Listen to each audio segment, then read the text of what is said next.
and noted the steps taken by Malaysia to ensure a smooth transition of the coordinator role on the AOT to the Philippines as the ASEAN chair. We welcome the positive momentum and progress achieved in the ongoing negotiations on the Code of Conduct in the South China Sea. We will endeavor to conclude the negotiations of an effective and substantive Code of Conduct that is in accordance with international law, particularly the 1982 UNCLOS, within this year. The full version of the press statement by the chair of the ASEAN Foreign Ministers Retreat will be uploaded to the official website of the Department of Foreign Affairs, the ASEAN 2026 Philippine Chairship website, and the official website of ASEAN. Thank you. I'm now open for questions. Those who will be asking questions, please identify yourselves and your agency. Tristan Nadalo.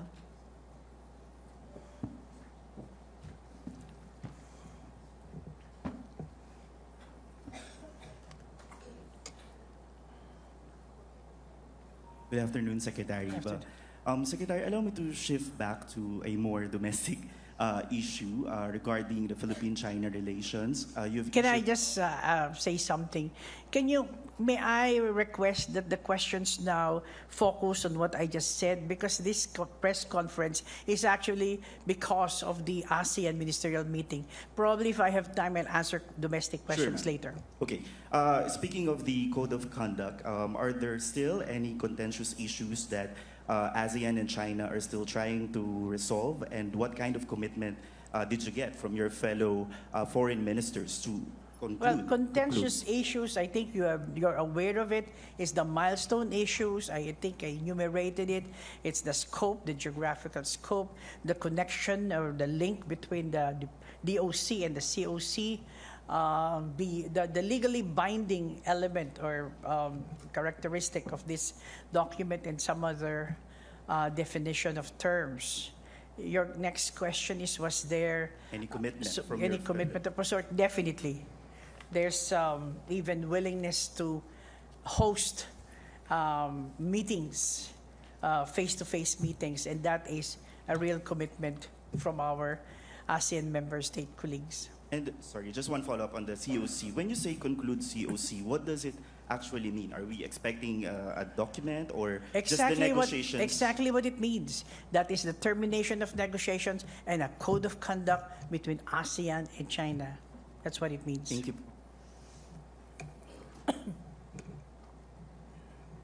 Hello, Secretary Mara Cepeda from the Straits Times. I'd like to clarify, ma'am, if the foreign ministers today have decided if ASEAN as a group is recognizing the results of the Myanmar elections. Well, as I've mentioned, there is no consensus on the endorsing these elections. In fact, there are many other issues like so. There are really no results yet. They just finished the 3 phases. The results, we don't know what are the pronouncements after the results come in. And, well, as far as ASEAN's collective view is concerned, there is no endorsement at this point of time.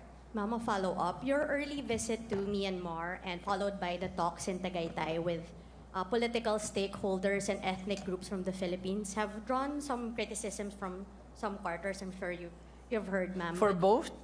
For both engagements? The political stakeholders meeting, ma'am. But also the visit to Myanmar. How does the Philippines, ma'am, ensure that its engagement this year with Myanmar, regardless of the side, is seen as balanced and does not confer legitimacy to one actor? Well, if you do not see it as balanced, visiting Nipidu and holding a stakeholders meeting, then there's something odd about it.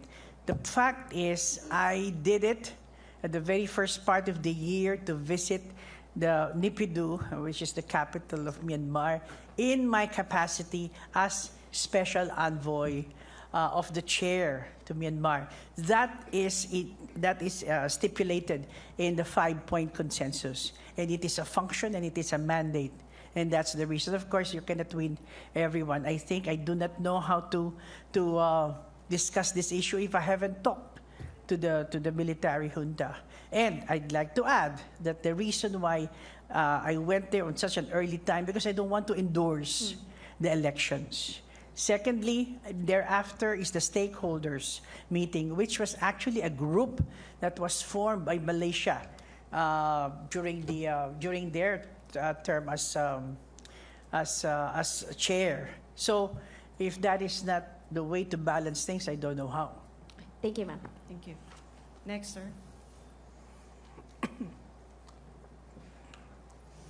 Good afternoon, Secretary. I'm Waikit from CNA.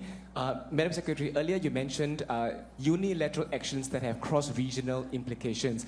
Can I ask, what are ASEAN's safeguards if these threats are made directly to our region? And just one more question on Myanmar. How does ASEAN plan to strike a balance between having a firm position on the Myanmar military of 5-point consensus while also noting that developments may move towards business as usual post-election? How can both tracks coexist, and how would you see these coexistence in a post-election Myanmar? Sorry, I Thank you. didn't get your first question, but I'd like to respond to your second question.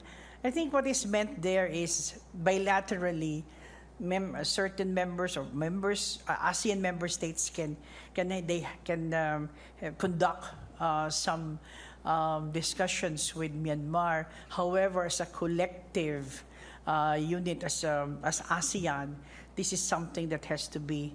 There should be consensus in making certain decisions. I'm sorry, but I didn't get your first question. May I repeat my first question? Earlier in your opening remarks, you talked about unilateral actions that has cross-border implications. If such unilateral actions were to be made directly against our region, what safeguards does ASEAN have? Can you say that in what context was the unilateral discussions? In what context is that? Is that Myanmar? I believe your remarks did not mention any party. So I think that the exact words were unilateral moves that have cross-regional implications. There may be other unilateral situations. Of course, with the present geopolitical situation, things are moving, as you know well. So these are the possibilities that unilateral actions may take place. Thank you. Thank you. We'll take one question here. Good afternoon, Secretary. Afternoon.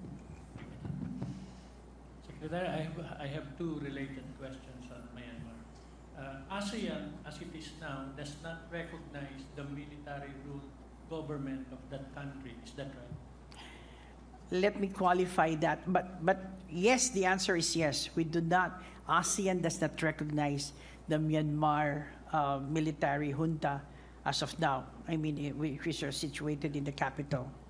My next question is, so in that context, whether there was consensus or not among your fellow ministers today in the retreat meetings, there is no way for ASEAN, because you do not recognize the military administration that held the elections, there's no way for ASEAN now to recognize the elections as it is, as of now, right? Well, I guess some ASEAN member states are also looking into the outcome of the elections. They yes, they do not agree that this military government is not recognized, but it's, as I said, evolving character. There's no decision yet. So it seems that there are a number of very pragmatic way of looking at things that such might evolve into another policy decision at a certain point of time. But it's not at the of this date. Yeah, but as of now, officially, ASEAN as a bloc does not recognize the elections. No. Right? No, it does not. Yes, as of now. It does not recognize the recently held It is not. It has not endorsed the 3 phases of the elections that was held in Myanmar. That means it does not recognize the 3 states elections, right? Just to be clear. It's how would I say? But simply saying, to respond to your question, yes, it does not recognize, but there are nuances and permutations towards that. All right. Thank you for that, ma'am. Ma'am, and next on the COC, you are hopeful, as everybody, as all the ministers are, to conclude the talks this year I think there are 4 contentious issues called milestones that you have to conclude. Can you tell us at this point how many, if 1 or 2 or all of, there'd been no significant conclusion of any of the 4 or 5 milestones or contentious issues? To answer the question directly, the question was contentious issues. There's not been any result or decision on the contentious issues, but there seem to be.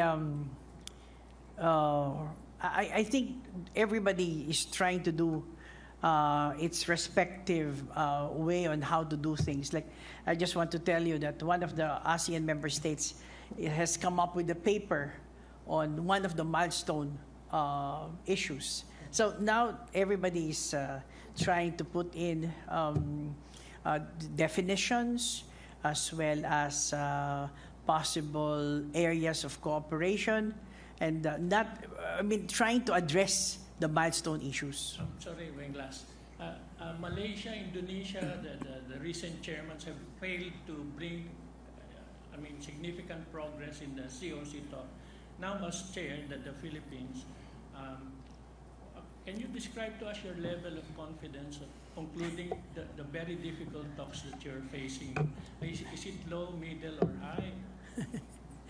I would love, being an optimist, I would like to say that I have a high level of confidence. But that's being an optimist. But being a pragmatist, I would say that I cannot really predict. But this is what we're going to do as a strategy.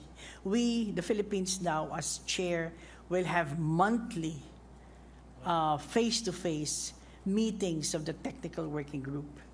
And that has been a commitment and is a proposal and was accepted by our ASEAN colleagues. Have China agreed to that, ma'am? We're in the process of talking to them, but I don't see any difficulties with that. I'm just, again, being an optimist and a pragmatist. Thank you so much, Secretary. Thank you. Please identify your agency and state your name before asking questions. Good afternoon, ma'am. Celerina Monte from NHK. Ma'am, since you have mentioned that there's no consensus regarding these elections in Myanmar, may we know how will ASEAN move forward? And by April, it will have the new government. So what can you see what ASEAN will do?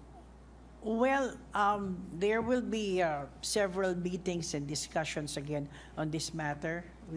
As I said, one of the determining elements is also what will be the pronouncements that will be made by the military government. ASEAN is of the view that even certain compliance in the implementation of the 5-point consensus is something that will make things move. So we're still looking into that matter. The representative of Myanmar was present during the discussions, and there had been some kind of pronouncements that came from the representative of Myanmar. May we know how many of those ASEAN members who actually expressed support regarding these elections? They have not really, as I told you, it's not an expression of support, but with a view that these elections might be something positive. If you ask me the number, we're only 11, so I would say that a good number. So does that mean that in the next coming meetings, high-level meetings, still the representatives of Myanmar would be not the ministerial level? I guess that is still a statement, or rather a decision by the leaders, that no member of the military government will sit in the summit level as well as the foreign ministerial level. So that is a decision that may not be that easy until there is another leaders, depending on how it evolves, and only the leaders can amend such a leader's decision. Thank you. Thank you. This is Gao Mian from Phoenix TV. I have two questions. First is, it is reported that there is a special meeting between ASEAN and China on the topic of South China Sea from 30 January to 2nd February. Could you give some detailed information about this? Who is the representative of China attending? Thank you. I'm sorry, can I ask my colleagues? I don't know about this. You don't know? Do you know? These are my ASEAN office colleagues, and they don't know. This is the first time I'm hearing this. Also, there is no this meeting? I am just not aware. I don't know. I didn't say that there is none. I am not aware. Okay. And second question is, in the region, there is a tendency that the cross-border crimes become spreading, which affected the tourism and economic development in the region. And internationally, there is also some big issues such as Venezuela, President be kept, and Greenland issue, and also the Middle East Iran problems. Those big problems also has potential impact on the regional development. So what kind of exchanges between these ASEAN countries share in this foreign minister retreats? Well, just to say that the subjects that you have mentioned had a lot of airtime, if I may say so, in the discussions of the foreign ministers. Indeed, these are issues, regional, international issues that have that may have an impact to the region, and therefore much has been said about these issues that you mentioned, which involves, and we go back to the basic issue, to the principles of ASEAN and the rules-based international order, dispute settlement, the use of diplomacy and dialogue. We always go back to that principle whenever we have discussions on these issues that you have mentioned. Thank you. Thank you. Next. Good afternoon. My name is Yuki Fujita from Nikkei, Japanese media. I'd like to ask about the relations between ASEAN and the United States. As you know, so the Trump administration has adopted a strategy emphasizing the Western Hemisphere, referred to as a Donroe Doctrine. There are concerns that U.S. attention toward Asia may diminish. So how do you plan to maintain good relations with the United States as a chair? And with the Philippine government call on President Trump to attend all summit meetings this year, including the East Asia Summit? There has been no discussion. We have not discussed yet. I mean, we're now in January. I think your issue is sometime in November for the second summit. Of course, we are preparing, but I think it's premature to respond to your questions as of this time. Okay, thank you. Next. Can I have two more questions, as I have another bilateral meeting? Yes, Thank you. ma'am. Two more questions. Hi, Ma'am Joanna Balyaran from GG Press. Ma'am, aside from the monthly meetings, what other novel strategies would the Philippines do this time to ensure that the COC will be finalized by the end of the Philippines ASEAN chairship? Your question was as aside from the frequency? Yes. Yeah, good questions. As I said, one country, one ASEAN member state came up with a paper on one of the milestones. And then there were other member states who are now coming up with papers on the milestone issues. We, the Philippines, well, just to be open about it, one of the issues is on the definition of self-restraint. So that is something that our delegation is working on, again, not only a definition, but possible terms of reference of that issue on the definition, well, on that of self-restraint. So what I'm trying to say is that we are doubly, even triply working hard to make sure that there is something of a confluence of, or rather, some kind of consensus. We're building up consensus. Right now, we're doing the role of a consensus builder. How many, a follow-up, how many countries do you think are in favor of signing the COC by the end of this year? Signing, all I of mean, us. It's precisely ASEAN-China Code of Conduct on the South China Sea. ASEAN has been talking about this for the past 17 years. And so that I always say that the ASEAN and as well as China have heavily invested in this document. So let's see. We'll cross our fingers. Thank you. Good afternoon, Secretary. I'm Ron Calunsod of Kyodo News. Can you tell us, ma'am, the topics discussed during yesterday afternoon's discussion on the 5PC, and how was it different? How was the Myanmar issue tackled differently today with the representative already present? It's basically the same because the ASEAN has not changed. Yesterday was, of course, more very informal, but it goes back to the basic concept that the 5-point consensus is still the primary basis in our relations with Myanmar. So for today, what did the permanent secretary share? The permanent secretary was just trying. The representative, rather, of Myanmar was just stating, this is very peaceful elections, that there had been a good number of people who participated. He was trying to describe and the good things about what happened to their electoral process. Point on the special envoy position to Myanmar by ASEAN.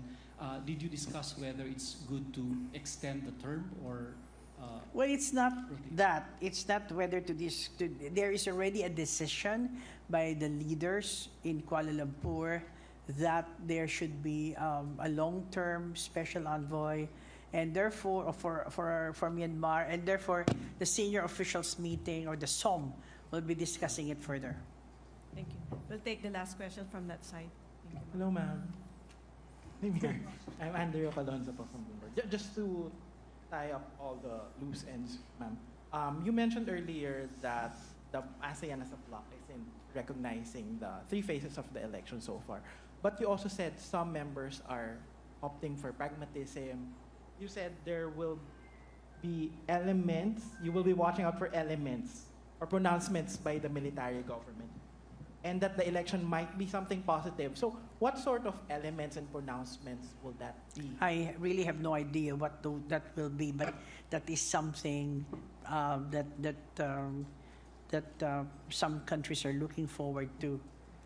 So that, well, just give you the basic premise. We prefer that Myanmar will still be with ASEAN, but there has to be certain progress in the present situation. So probably that's where the optimism comes out.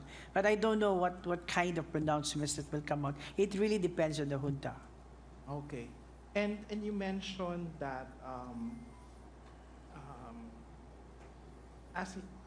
so essentially, ma'am, is the ASEAN open to shift its position and recognize the...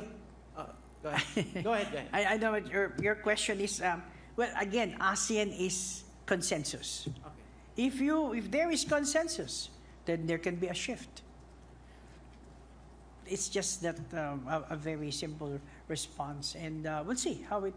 As I said, it's evolving. Geopolitics also is evolving in our region, so we'll see. Okay. Maraming salamat po. Any closing statement, ma'am? Closing statement. Well, you concentrated only on the code of conduct and the Myanmar issue. I was hoping you will be asking about the other issues like the Thai-Cambodian border. But since you did not ask, thank you very much. Thank you so much, DFA Secretary Theresa Lazaro and the rest of the ASEAN National Organizing Committee. Thank you, ASEAN Press Corps.